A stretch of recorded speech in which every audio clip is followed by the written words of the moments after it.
We got some dirty deeds done dirt cheap. That's what we got. All right.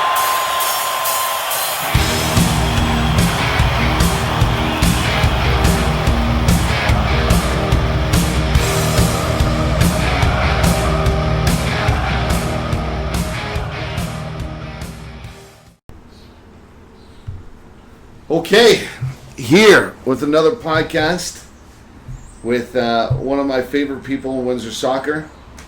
I'm not going to say his name yet, see if you all can guess him. But I want to give this man a proper intro. He deserves a proper intro. And quite frankly, he's the special guest this month in particular because he's a dying breed in soccer. I don't see too many around these days, and to be honest with you, I don't even see too many in the professional game these days. And I'm not sure that he really enjoys the moniker, but when you talk about hard men, every team used to have a hard man. A guy flying into the tackle, a guy defending his teammates, a guy having a go at the referee constantly. You just don't see it anymore. So I want to explore the psyche of a hard man, the roots of a hard man, especially in this dirty town that we call Windsor, where we're from. So, ladies and gentlemen, guest today is Chad White. Chad, welcome to our podcast, buddy. Thanks for having me. Hey, no problem. So, I want to get right off the bat. And, all areas of a big city have tough hoods, tough neighborhoods. And the neighborhood that I'm in right now is otherwise known as Divorce Dad Alley in Remington Park, full of pensioners, new Canadians, and divorced dads. So it can get hard there a little bit. But you, correct me if I'm wrong, you were brought up in the villages, right? Yeah, in the villages of Riverside, over near Suicide Hill. They call it Little River Acres now. They try to class it up a little. They did? Yeah, it was rough, really rough. My mom actually lives in the neighborhood still, same house. Yeah. But it's it's a lot rougher than it was back then. So why was it rough? Please explain, like, your definition of rough versus a kid today. A kid today would be like, oh, I saw somebody sell weed, or maybe I saw somebody do this. Weed's legal now. All these things are legal that used to be deemed as hardcore. I mean, for us growing up, times were different. Yeah, I think back then, in the villages especially, there in Forest Lake, because we used to go over there a lot of the older kids picked on the little kids, and I think that starts with it. I was a small kid when I was little, and when you and your buddies would go past the big kids, it's not like today where there's everybody gets in trouble for bullying. Back then, bullying was it just happened. It was one of those things that it happened every day. You knew sometimes you had to go around a couple streets. You had to take the long way home. To go home? Yeah, because who certain people that lived on that street, you were going around. Yeah. And no matter how many there were of you, they were always bigger and stronger, so we didn't take a chance. Yeah, I'll give you a scenario. When Steve and I were growing up in Remington Park, whenever we saw a cougar car, or a guy with a mullet, or a guy with a frayed jacket, walking with any more than 3 other people, we thought it was the Remington Rowdies, a gang that everybody wanted to stay away from. And I think the only reason why they left us alone is because we were playing soccer all the time. Maybe they saw our dad around or whatever. But was it the same kind of culture growing up in the east side of Windsor? Yeah, I think so. There was a lot of groups that stuck with each other, and we had a lot of competitions. Like mostly it was back then. It was road hockey. Uh-huh. Every street had their own team. And then you went up some streets. The guys were so much older that you didn't mess with those guys. But yeah, we always travel. Carry our nets a couple streets over and have a game, or yeah. Sometimes they had tournaments at Forest Lake in the tennis courts, which you used to get out of hand. So it wasn't the case everybody putting their stick in and then throwing one way and the other one the other way and divided up the teams. You had your street and then you had your team. Yeah, well, on our street we would do that between us, but there was a lot of times where we would travel. Really? Yeah. Okay, so what about soccer in the villages? I mean, was anybody playing, or was it predominantly a Canadian-run hockey thing for your hobbies and your sport and your spare time? Well, predominantly, till I was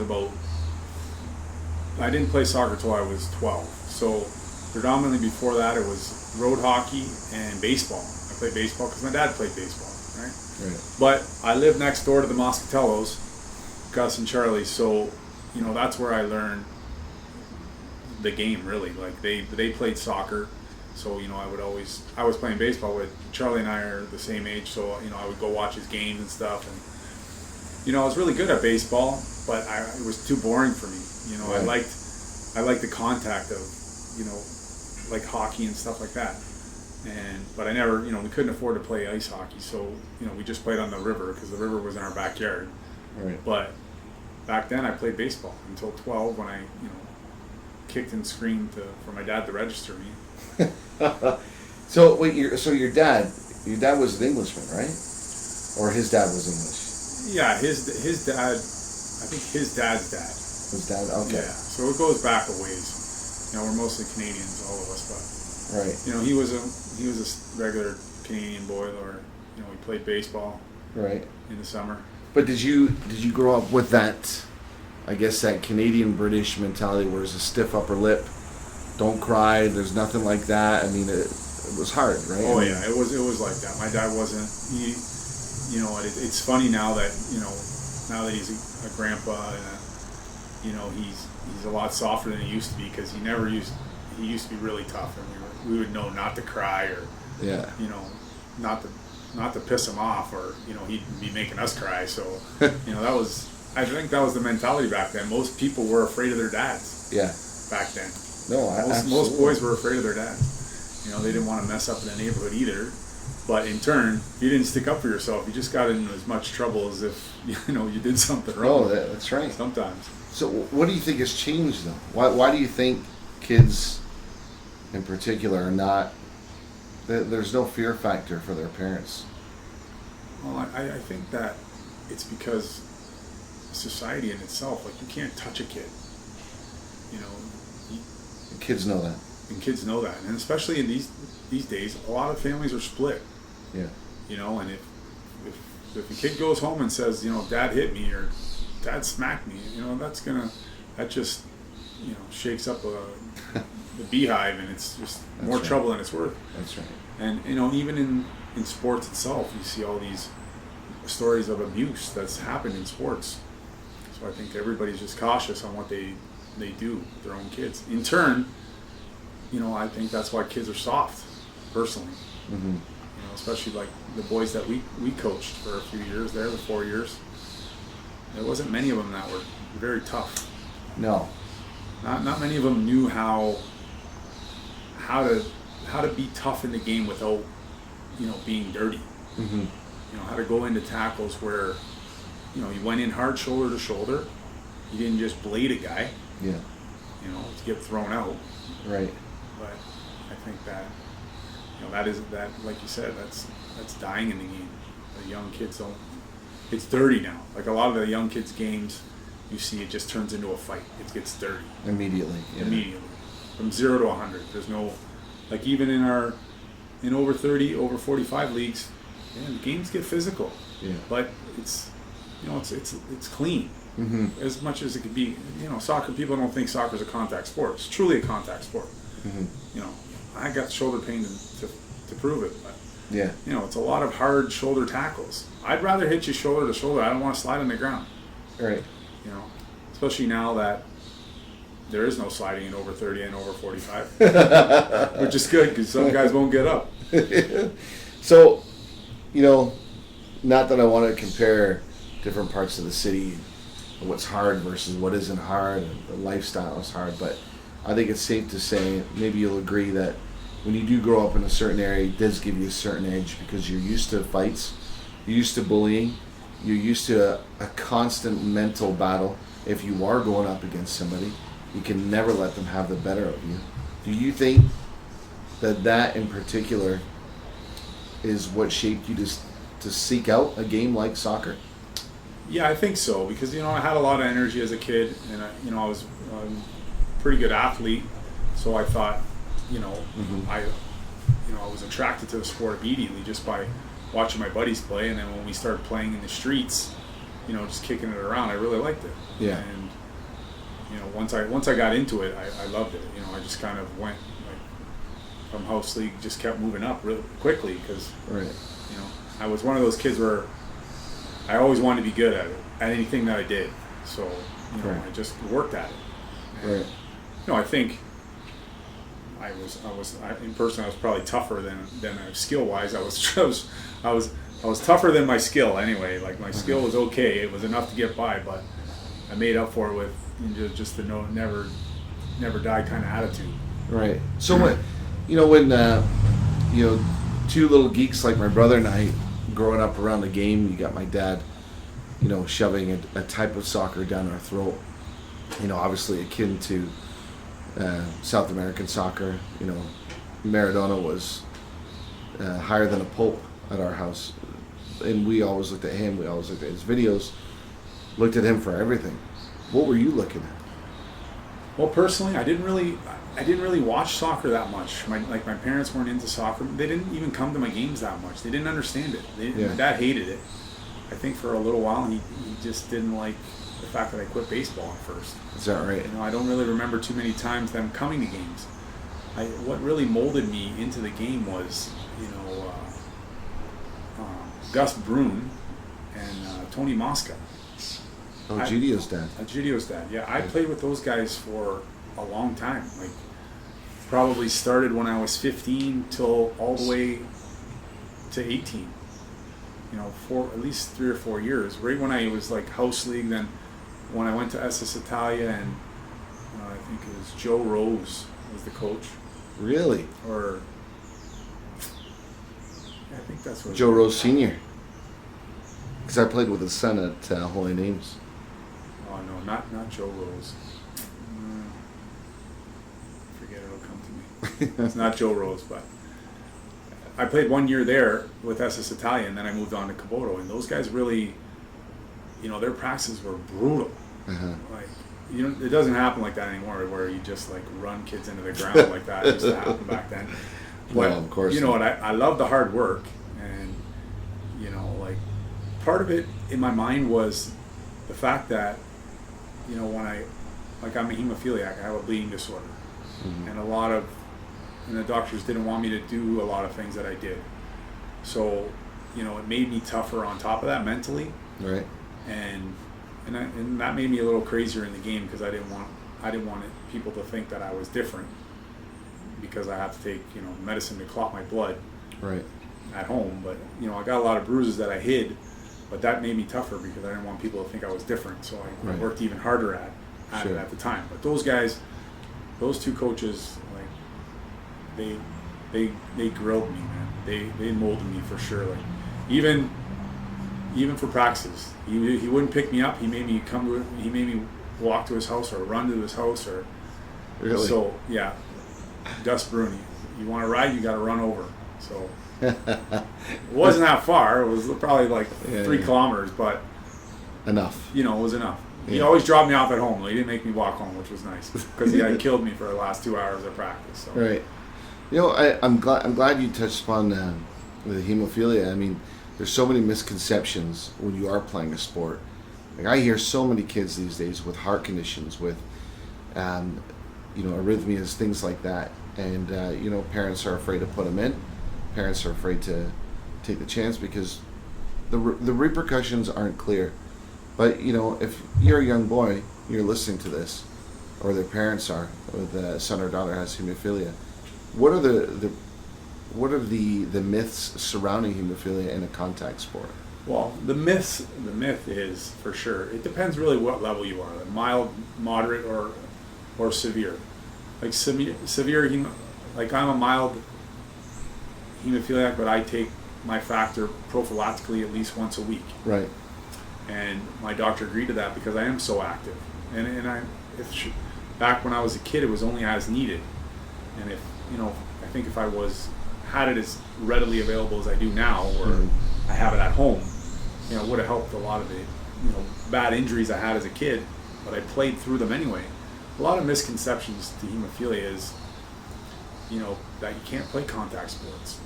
Now, especially in Canada with free healthcare, like kids have the ability to take factor beforehand. Always have your factor levels up near normal like everybody else. Mm-hmm.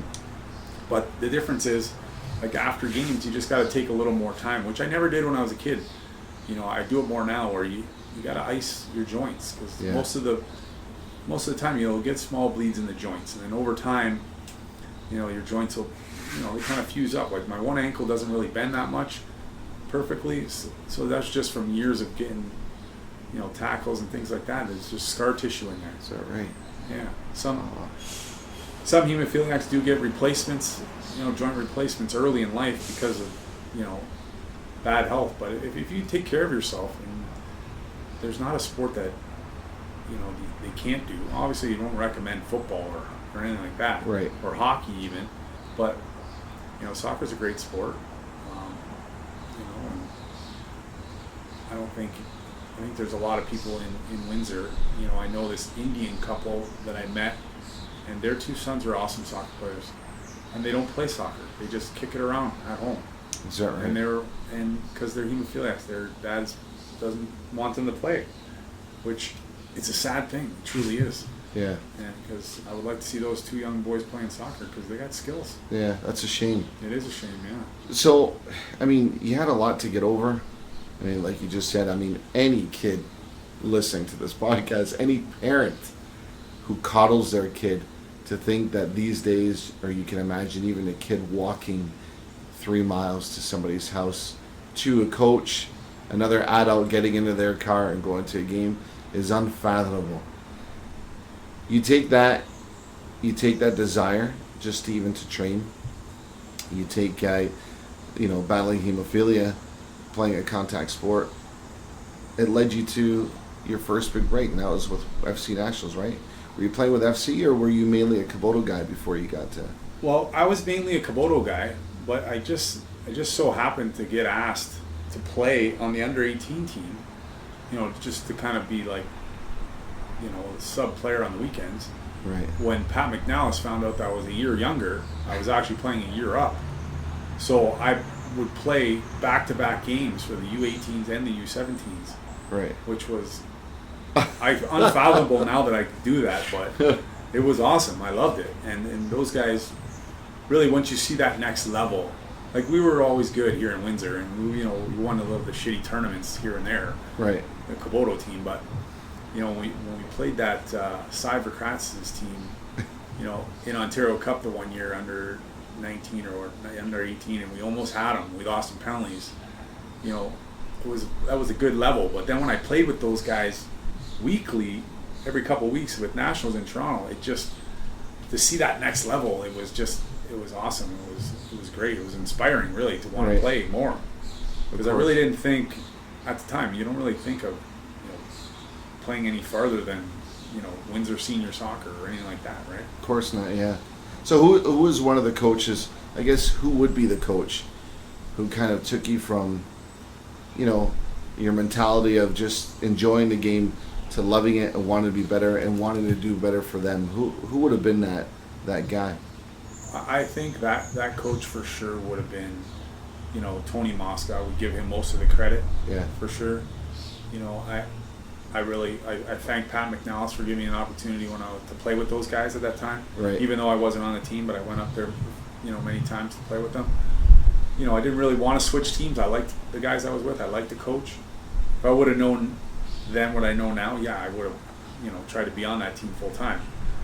But yeah, I really, once we got into the senior level, you know, it's kind of, you know, the coaches kind of are like second.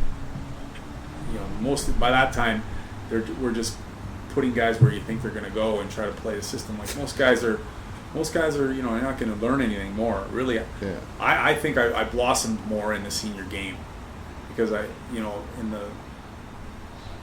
when I was younger, it was more of like a man marker, like the old stopper. Yeah, I was just like my job was to win balls in the air and kill guys. That's basically was the job. You know, as I got older and I had the freedom to actually play on a few teams that were decent, where I actually had time to control the ball, because you know, just like chasing the guys around or running somebody over. But right. So I mean, would you say, well, if you had a career highlight, I mean, what would it be? Because you were living in an epoch that I described to a lot of Windsor kids where you could have, the best team in Windsor could have been playing against Windsor Croatia, Windsor Serbs, FC Nationals for that matter. Had a great senior squad in the late 80s all the way to the mid 90s, and of course your Ontario Cup winning Kubota team. So, like, what would have been your career highlight at that point? I think one of the highlights would have been, like, being on that B team when they won the Ontario Cup was good, because at that same time they're battling, and we were playing Michigan, Ontario, we were battling all those Michigan teams, and then even the biggest rivalry was us with the Kubota B and Nationals B. We had some good rivalries then, but really the highlight of my career was when I played in the second division with Windsor Italia. Right. And we played a team, the Primavera team they called it, from Napoli. I was there that day at the stadium. Yeah. I was there. It was a great highlight if the game would have ended at halftime. When it was 1-1 at halftime. And I try not to, I don't really brag about this story, because when you lose 7-1 and you're the player of the game for your team, it's really not something, it's not something to write home about. But I remember when Pete Pomponio laid a sweet free kick to me, and I went over the guy and I headed it in to tie the game. I thought, okay, we can end this game now. I'm done. We're done. Because they ran at us like, I must have headed the ball, like trying to go over us and run us into the ground. I must have headed the ball like 300 times that game, I felt. And you know what? There was no such thing as concussions back then, but I'm for sure I had one after that game was over. What was that like? I mean, playing against, I remember that game vividly. I remember the game being billed that Maradona's little brother was going to show up and all this stuff. Irregardless, Napoli was in Windsor, Ontario. Yeah, I don't know. Playing against you guys. I don't know what, Windsor Italia was a different fish back then. I don't know who was running it. Mr. Capuzzi, Jerry Capuzzi. I don't know who was funding it. I know I had a lot of good times, and I didn't really have to dish out too much money back then. So yeah. And they were that team was on a Canadian tour. They were on a tour of Canada, and they played a professional team in London, and then they came down to play the second division team that, guys are smoking at halftime, shit like that. And then we had a couple guys fill in, Maradona's brother was supposed to come. I forget what team he was playing for at the time, but he got hurt the week before. And, it was pretty crazy, actually. Someone asked me if I wanted to go have a tryout in Yugoslavia after that game, which was pretty cool, I thought. Yeah. But, I didn't speak the language, and it was a war-torn country, Yeah. No, that's right, yeah. It was kind of, it was kind of the highlight. I just, I never played professional soccer, so even if I did have the opportunity to go, I would have been amazing. But just the fact that, that game, I know that my son still has the paper clippings, actually. And it has me bent over in the net, picking the ball out of the net for like the seventh time. I have to applaud the effort, because Windsor, I think, we love our stagnation. We love things not to change, and if anybody is bold enough to try something different, we're so quick just to slam it. And I remember one of the owners, who will remain nameless, because I'm not sure if he was an owner or a silent owner of that Italian team. And I remember him coming over our house because he wanted he wanted my brother to come over and play. And the weird thing is, whenever somebody would come over our house asking if Steve wanted to play, they would try to bait me, thinking that we're always a package deal. And I always laughed, because I always thought, how are they going to handle this? Because they're glowing over Steve or whatever, and I'm kind of like the ugly sister we've got to bring to the prom. And so I remember, like, oh, Steve will pay you every time you show up. You can have an appearance fee kind of a thing, and we'll get you free shoes. And I remember him looking at me and goes, and we'll get you shoes too. But I remember the dealings being very greasy, but at the same time I thought, it's good of them, because they're the only club who has this kind of a vision. And the fact that, again, Napoli came down to play them, I love it. That's forever going to be in your memory and many other people's memories. It was a great time, and I thought, truly, it was unfortunate that the way they worked that game is they had all these guys that weren't on our team, and they sold tickets for the game we tried to sell as many tickets as we could. And then that's when it all fell apart. In the second half, when we put all these guys in, and I won't name any of the kids, that shouldn't have been out there. That's when we got whooped. Yeah. 'Cause we were hanging in there. Yeah, I remember that. I remember a guy named Sean Boycott was on the team. Boycott, yeah. And I remember it was because I'd never heard of the guy before, and I was watching the game with John and Steve Pato. I'm like, you got to see this guy. You don't know him, but he's super quick, super fast, and I'm not sure if that was all he was known for. Yeah, pretty much. He had good wheels. He was, I guess he was like me. We weren't as skilled, but I was tough and he was fast. Yeah, so. But I remember him being very competitive because of that against the guy he was marking. It's hitting the guy and keeping up, and then like you said, the second half, I think the ball just started outrunning everybody. Yeah, I think so. Like we didn't practice all year. We practiced twice the week before that game. So eventually. Fitness is going to catch us eventually. Oh, it's still a great memory for you. But you played against Napoli. I want to get right down to the nitty gritty. I want to hear who you hated play against. Would you have rather played against a hard man like yourself or an antagonizer, instigator like Dave Jazz, like a needler? Like what did you relish? What battle in Windsor did you knew you were going to get up for? You know what? I think back then. I didn't really have a specific person. I was just I just was, when I was younger, I was just an angry human. Like, I hated everybody, really, to be honest. Like, and it stems from, being told that I can't do this, can't do that. And it carried it through all the sports, even in high school. I made sure I was the best at every sport, and I carried that into soccer especially. And then it came to a point where, I was a leader on the team, so in turn I took that seriously, maybe too seriously. I still do it now. My wife yells at me during over 45 games when I'm ready to kill someone. But, right. It's like, and I just had that same mentality through everybody. I thought there was a lot of good battles. I know there was a good battle actually with Anthony Mascaro in indoor one time. Really? You and Mascaro, eh? Yeah, we had a good battle, and it was a head ball, believe it or not, in indoor at Dominion.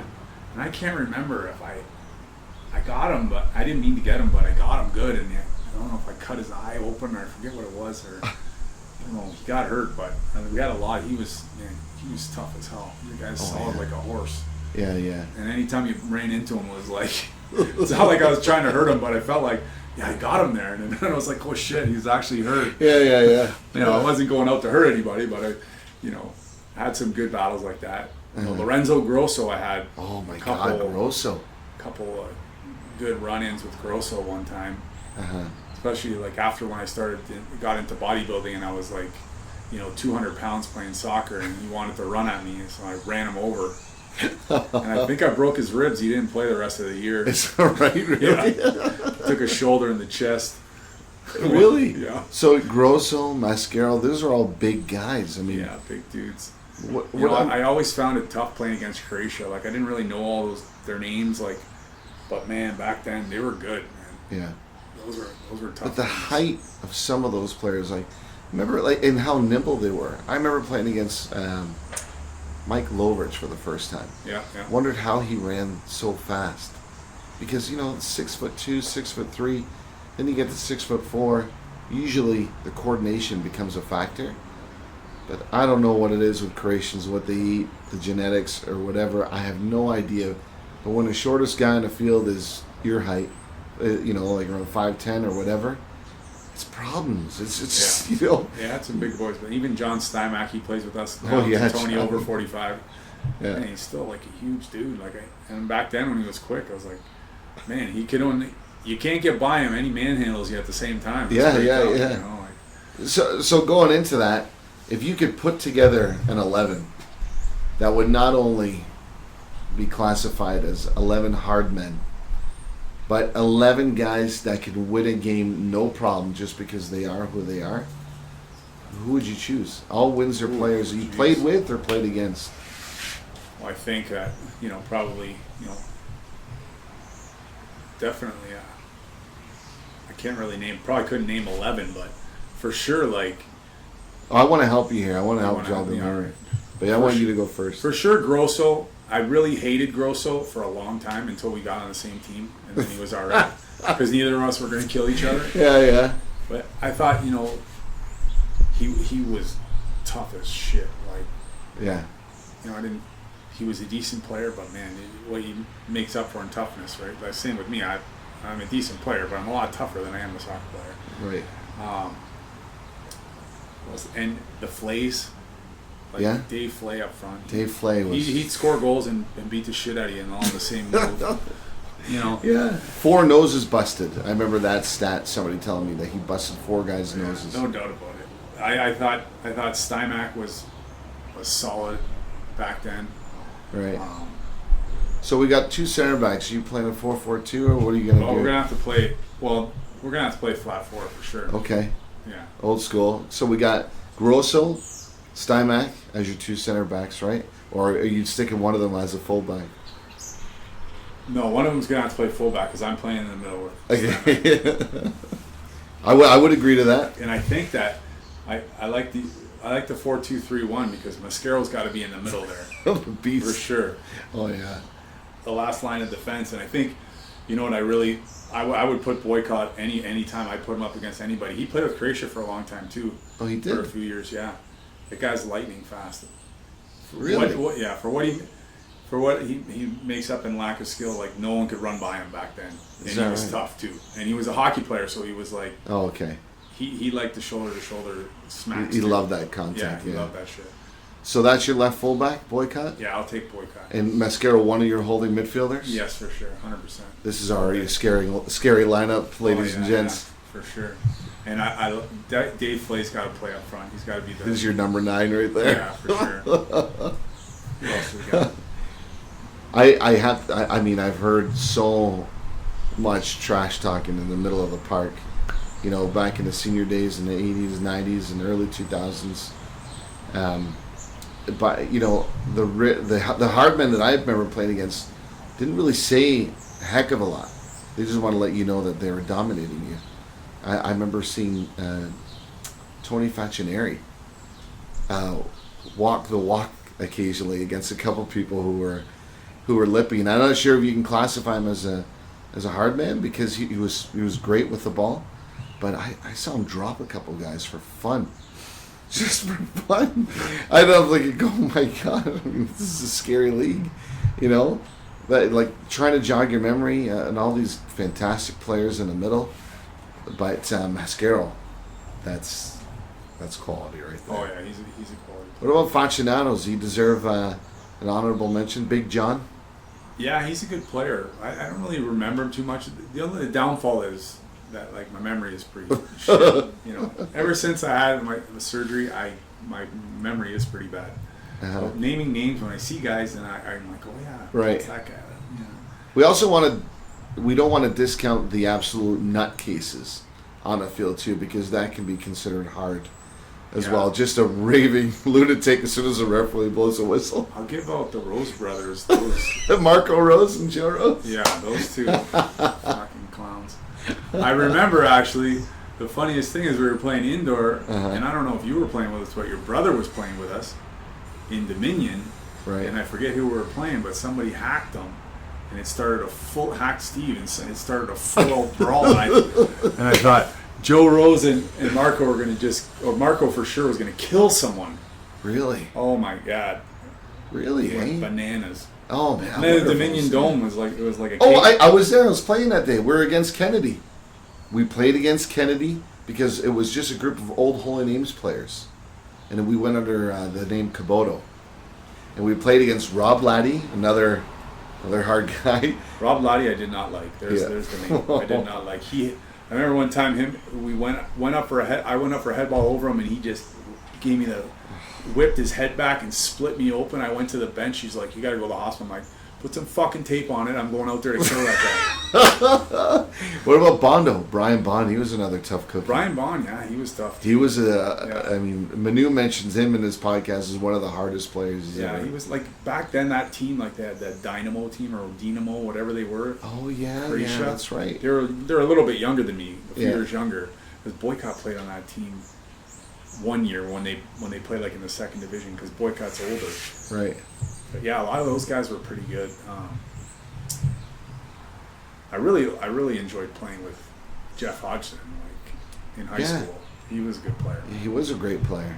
Yeah, no, He was tough for a little guy too, and he wasn't one of those guys. Even like he played basketball, he didn't score any points, but man, he could freaking D you up like crazy. Is that right? He Yeah. was always in the right He's place. tenacious too, yeah, right? nonstop. Yeah. He never stretched either. That was the first time I ever seen that. Nobody stretches. Like the guy just shows up and runs his ass off for 90 minutes. Doesn't stretch. It's hilarious. Oh God. So no, I like the team so far. I like the fact that I almost want to say we're saving the most nutcase position for last, which is goalie, because there's no shortage of nutcases in the city of Windsor when it comes to goalkeeping. Yeah, I would say that Van would probably win that battle. And Nifris. Yeah, I've also heard stories about that. yeah. Great craziness. Great. I mean, running 30 yards out of his net just to pummel somebody. Yeah. even though Steve Vanini's like, you know, the gentle Yeah. guy. I remember back when we played a lot of bad battles in Leamington against those dudes. Oh yeah. And Big Gilly. the and one those time guys. the ball was going over my head and I was chasing the forward and Vanini called for it and I stopped because I know he's coming out.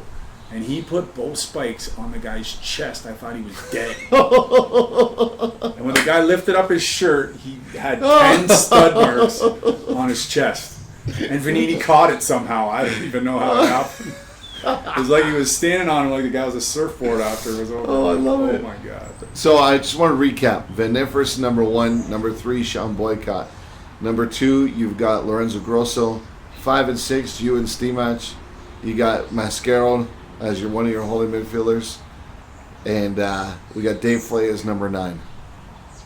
Yeah, I like the holding midfield. I like to put Jeff Hodgson in there with All right. next to Mascaro. Haji, that's a Not good gonna- combo. He's not It's a going to really kill anybody, but man, he's going to do a lot of work. Yeah. A lot of work. How about your number 10? Who had that weird, awful edge that they could just light it up or get a red card? Because there's no shortage of those in Windsor. Yeah, there's a lot of those. I don't even know. I think of the guy you played with a long time, but he was a gentleman. I can't really classify him as a hard man. Little Haji, Oh, omnipresent. yeah, he plays on our team now. Yeah, Yeah, but he's never really goes overboard or anything. he's nuts. Is But- he? Yeah, but he's just like a chihuahua the whole time. Even now, it's like, oh my God, he doesn't shut up. Is that right? Yeah. Would he get into that team? Yeah, I don't think so. There's a lot of bigger and tougher guys. I can't pinpoint right now, but for sure there's a lot of bigger dudes. Yeah, I always thought John Roma was really tough. John Roma was tough. I found there wasn't many times we played against each other, but the times we did, I remember back then because I was skinny back then, Uh-huh. and he was jacked. Yeah, Man, always big chested out. yeah, Like, I was like, holy shit, man. He was bouncing off him was tough. yeah, I Yeah, he know. was- All the practices with Rose City. Oh my God. Yeah, it was- he's strong on the ball. Oh, Steve Wanch was a beast. Holy shit! Forgot about Wanchi. We I had forgot some about bad ones him. too. He gave me a headbutt in the face one time too. Lip went through, my teeth went through my lip. I was like, holy Is that right? motherfucker. Steve, I forgot about that. Wanchi, one big tall guy that could have played anywhere was him. Yeah, he could be on that squad. Man, is he tough. Where would you put him? Number 7, number 10, because that would be pretty intimidating. Dave Flay and him in the middle. Yeah, I think Dave Flay. I think I would put him up front for sure. Yeah? Because, number 9. I put him as number 9 because he can hold the ball like anybody. Yeah, You can't get easily. the ball off him. Like Easily. I felt like his little brother trying to mark him. I was like looking around him trying to see where the hell the ball is. The guy was like just like a brick wall. He was, to me, like a superhuman athlete. I remember we were playing Oakville Livorno, quarterfinal of the Ontario Cup, when Rose City, we made that run to the finals that one year. And again, Livorno, typical Croatian team, massive guys. And there's Wanch out of nowhere, comparatively looking like a shorter gazelle running against these big, tall trees, right? But just hammering them, out muscling them at every move. He was unstoppable. I think he scored the goal that won us the game. But I remember, I was 17 years old. Rose City was playing against FC Nationals, and it was Andrew Bauman versus Steve Wanch. And Wanchy was playing number 9 and Bauman was playing number 5. And the ball spurted out right in the middle of the field, Chad. And those two, it was like a showdown in the West. A tumbleweed goes by and they both just started. And everybody, it was like we all just stood waiting to what was going to happen. Boom! Just smacked into one another. Andrew's on the ground like this, and Wanchy's still flying, hasn't broken a stride right to the middle. It's not to say Bauman wasn't as tough as him, but Wanch was just hell-bent for leather. Just no stopping him. It's crazy. Yeah, he was. So that's a good call right there. He was strong. Fuck, man. Yeah. Yeah. No, I didn't like marking him at all. No, it was tough. But even, I don't think traditionally number 11s and 7s are tough. That's why I always think that's my instigator rule. Who can provoke the other team to get a red card, and Right. And there's, again, it's Windsor. There's no shortage of those at all. But I even looked at my brother a couple times. The amount of red cards he picked up, the amount of red cards that he brought on him, and he would chirp constantly. But he could take a tackle too. I don't know how he did it. He was so skinny, but he was able to ride a lot of tackles. Well, I think a lot of when he came back from state, they taught him. It was so physical there. I think they taught him how to fall down. Because I remember the one year he played with us, a few years back, he played over 30 with us. Oh, or with the B team, Tetonia B. Oh, okay. I remember when he got the ball, he knew he was going to get nailed, so he kind of slows down and he's just ready absorbs to fall down. Absorbing and falling at the same time. I'm like, man, how does he make that look so good? I give them props all the time. The Pato brothers, I never saw either of them take a dive. And I remember they used to go a million miles an hour in the middle of the park. Yeah, I never really saw them cheat anybody. And they were tough. Oh, yeah, They were tough as nails. They were always ripped. They always, were kept in shape. At least till the end, anyway. I really love. I think playing in the middle, 9 number 10 would probably be Dave Mariani.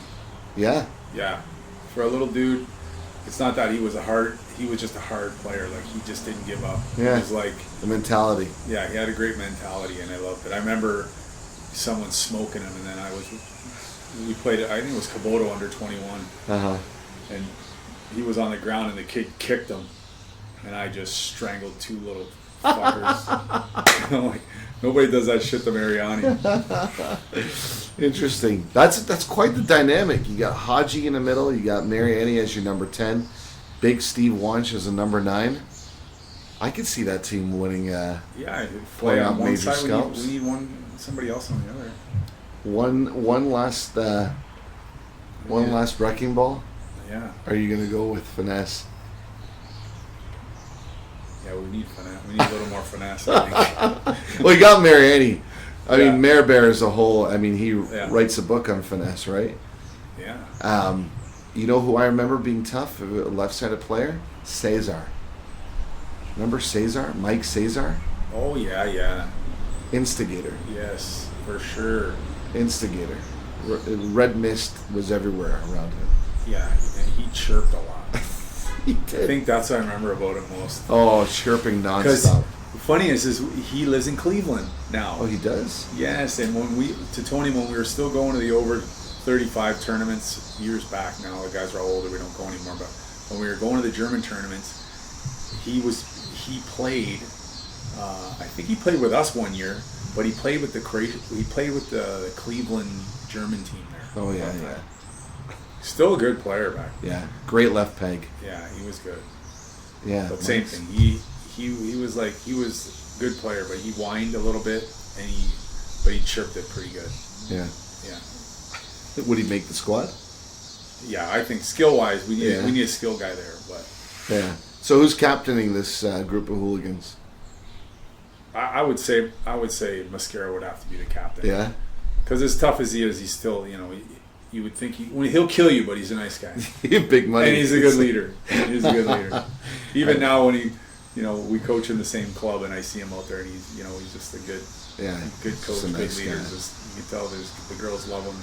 Yeah. Yeah. No, he is. He is. Well, that's good. I can't wait to put graphics to that and see the full 11. I want to see how it stands up against Manu's romantic 11. And he romantic 11. yeah, because he was saying that he didn't want to standardize 11 that most people would say could beat any squad. He's going for players with personality and stuff. So I'm going to draw it up. I want to see how this is going to go down. Make a prediction how many red cards. But no, that's cool. So I mean, talk about everything we talked about, the beginnings to what you did as a player. I mean, the battles that you had, and ladies and gentlemen, he's too much of a humble guy to really say the impact that he had when he played. It wasn't just crunching tackles. It wasn't just foul mouthing the other team, whatever. I remember Chad being pretty dominant at the back, and I remember him playing up front, playing the same way. But seeing everything that you've seen, the lack of leadership is obviously an issue these days. One thing I wanted to ask you, is a leader born, or can a leader be created? I think leaders can be created in the right environment, but I truly think the best leaders are born leaders. Natural leaders. Natural leaders, for sure. So do you think that is instilled to them when at a very young age? I think so. A very young age, when that's the way I always felt that. I would love to be captain on any team. I'd love to lead. I'd love to lead by example. And I think there's not a lot of kids that do that. Yeah. A lot of kids are, there's a lot of introverts now, as opposed to back then. Right. And I think some of them can break out of their shells, but most leaders are born leaders. Right. I would say. It's interesting you say that. A lot of policies around the English Premier League is leaving your cell phone at the door, leaving all the social media stuff, because the introverts are becoming a problem in the dressing room, right? And I mean, when you think about that, how ludicrous that is, that they have to have a no cell phone policy while you're in a locker room. Guys aren't talking to one another. They had this big story on Gareth Bale while he's at Madrid. He doesn't talk to anybody in the dressing room. Nobody. And he's wondering why. He's not unwanted there. He's not, what would you call it, an affable character at all. But I think they get away with it because of what they bring to the entertainment value of the game. And I think that's crap. Yeah, I agree with that. And then that's now why I play. I love the guys. I like, I want to be on a team that guys like each other and love each other. And, that's the kind of thing. I always was on a team where I know if I stuck up for someone, they would stick up for me. Mm-hmm. And I would love those kind of teams, Right. Do you think when you see that mentality and other teammates see that mentality, they start to breed other leaders into the squad? Do you think they start feeling more of a unit, or do you think that it's just monkey see, monkey do? No, I think that when someone's leading by example, it rubs off on other guys. Right. It creates a good environment for everybody, and mm-hmm. makes everybody more of a leader than themselves. Maybe some people are just not comfortable standing out. They don't want to stand out, but right. Maybe on the field they start to do more, because in their minds they think, okay, those guys are busting their ass. Those guys just ran 30 yards to help me out, and I need to work harder. But, right.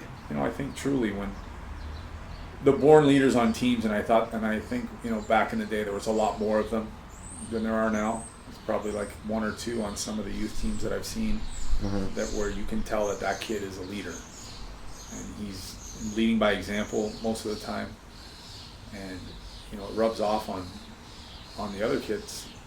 Not as much as it did back in the day, but mm-hmm. You can, like the question you asked, they can be produced, but it depends how many good leaders born leaders are there. That's right. That's right.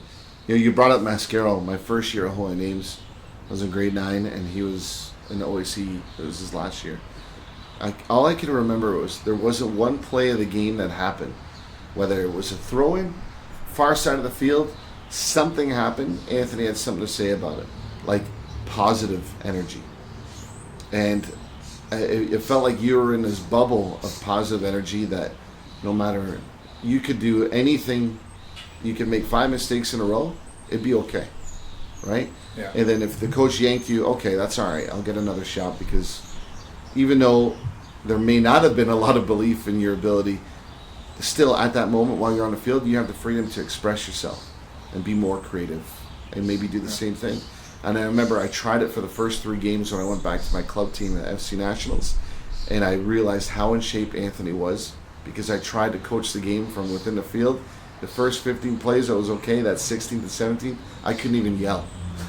So to go back to your point, like, he was a beast in so many ways. Oh yeah. So many ways. So, but to end this, if you could talk to parents, if you could talk to players, and have the same influence that you had on the game, both physical, powerful, mental, what do you want to see? What do you want to see Windsor's game go? Where do you want to see it? What do you think that we need to improve on from the areas which we're lacking in terms of leadership? But just overall, what do you think is a remedy? I don't know if I have a remedy, but I think that, there's a lot of good things going with the fact that the kids can play, in the States. And I think that's a good avenue with Nationals and Liverpool and whoever else is going over there, because, in the States, their game is growing over there, and that kind of game is a tough style. Yeah. We don't play that kind of style here, and I think the more kids that have the ability to go over there and play, even with the Liverpool Academy where I'm helping now, if they, get the opportunity to go with their teams over there and see, that different style and the way all those kids act. Right. I think a lot of it has to do here is the teams are so spread out here. There's not a lot of competition, so there's a lot of comfort with kids on certain teams. Right. Certain kids in a starting 11 on a certain Windsor and District team, they're not worried about a kid coming in and taking their spot. Right. So I think that personally, the levels of moving up through Windsor soccer in our own league, these teams need to have the ability to go in different leagues. Like having a team, say they're the best U10 team, and it means nothing if they're still the best U18 team at the time. It doesn't mean anything. Right. If all the same kids are on the team, then, I think a lot of times the coaches just want to hang on to the good players instead of pushing them to go to other teams, because they're going to get more exposure. They're going to get better. They're going to enjoy the game more. Right. It's great winning, trophies in Windsor and District, but really it's nothing. It's Sure. great. Everybody had a box of those trophies, Right. Do you think Windsor and District at this point could do something different to instill more progressive changes? Maybe act more as an academy-based platform for training as opposed to serious soccer? Because we're under the grassroots thing, right? There's no scores until the age of 13. Yeah, I think that's a terrible idea. Like, truly, in my mind, they should move it down a year. Because one, I don't even know, like, do they even head the ball anymore? In the States, U12 and under, not allowed to head. But in Canada, you're allowed to head the ball, but we're not keeping score. Yeah, I know about the non-keeping score part, which is, it's kind of stupid because Kind of embarrassing. the kids know exactly what the score is. Oh, they all do. Yeah. Even the parents know. And, I don't think teaching the kids winning and losing, I don't think is a bad thing. Uh-huh. Teaching the teams not to destroy the weaker teams would be a better lesson. Right. Like, a kid knows he went home and we just beat, say we just beat Caboto, for example. We beat Caboto 13-1. Well, what did that teach? You the kids? learned nothing from the game. He didn't learn anything from the You game. He learned just nothing. ran down their throats and kept scoring goals. That's right. Like, when in turn, you could have taught him something. Holding the ball, That's right. pushing the ball around, like One using touch, two touch. one touch, two touch, using your left foot or whatever. Yeah. Like, there's so many different things they could do. Right. But, I think that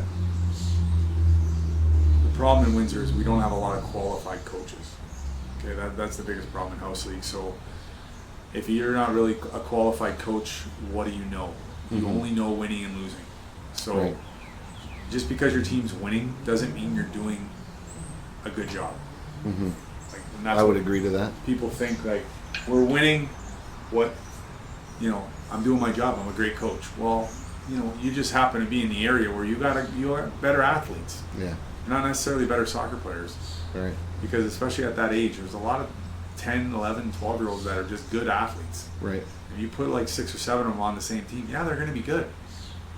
Mm-hmm. They may not be really good soccer players, but they're good enough athletes, and they got enough basic skills where they're just going to out-muscle, outrun everybody else. Yeah. So they're not necessarily, in the long run, they're not learning anything. Yeah. No, I would agree to that. I would definitely agree. I always thought that the need for more small-sided games improves kids too.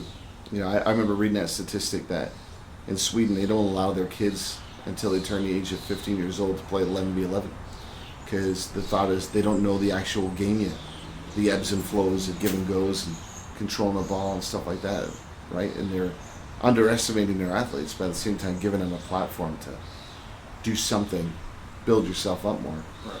But yeah, no, I'm glad you said that. I'm glad you definitely don't like any courage to say those things. But I've been saying it for a long time. If we have to move forward as a district, not as a province, but as a district first, just make our local league a little bit more competitive, we got to look first within us. Yeah, for because sure. the states are running us over for a reason. Yeah, and not to plug the Liverpool, just the way they do things. Mm-hmm. Like, they don't want 100 guys on the sidelines. They don't want teams to have 3 and 4 coaches yelling and screaming on the sidelines. We want one guy who can pass their curriculum over there, right, and to teach the kids. You can have people help out in practice, but in games, all the work's done in practice. So when you go to the games, it's I was probably I probably did it a lot back then when I coached the women for all those years. I've learned a lot more since then, but I was a yeller, just like, but they try to get away from that. Right. And there's instruction, there's yelling, there's good yelling and bad yelling, but the coaches, they have 3 or 4 coaches yelling all these different instructions on the sidelines. I think that if we can get qualified coaches, and every team has one, yep, that it's difficult in Windsor for sure. I agree, but there has to be some way that we can do this. Because I think coaching the clinics too they're outrageous. There's too much money. It's a lot of money. It's a lot Ontario of investment. soccer is just a money grab. Yeah, it is pretty bad. I mean, I worked my butt off for that Argentinian license I had for my B license, and the Canadian Soccer Association right away said, "Well, we'll give you your C, but to get your B, you got to pay full price and do an equivalency." At the end of the day, what does the financial aspect of this have to do with anything, right? I mean, I'm looking for a qualification more than that. So I do find it strange. But on the last note, I always want to ask coaches so that I could say you've heard it here first. So with you, if you could select any of the guys that you've been working with at Liverpool or Kubota, your protege for the next guy with charisma, attitude, leadership like you, and a hard man mentality, who would you pick? That you could say you heard it here first. Ooh, that's a good one. I do coach the goalies at Liverpool, so that's kind of a tough one. I don't know. I think that I think Lovrick's son is a very good player. Yeah. He's a really good player. I'm not really sure. I really can't tell you that because I don't coach the teams. I coach the goalies individually. I have seen Lovrick's son play, Yeah, and he's got a little bit of his dad in him. There's no question. Definitely does. Well, He fills out. He'll be difficult. It'll be difficult to get around for sure. all right, we'll leave it on that. Chad, thanks again, brother. I appreciate it. I hope whoever's listening had a lot of fun, much fun as I did listening to the man, the myth, and the legend. So thanks again, Chad. We're definitely going to invite you in on some hot topics over the next couple months, especially when the EPL starts. Sounds the good. first game when Man United bomb out, I want to hear your thoughts and opinions on it. We're taking Chelsea down. All right. Thanks. Cheers, Chad.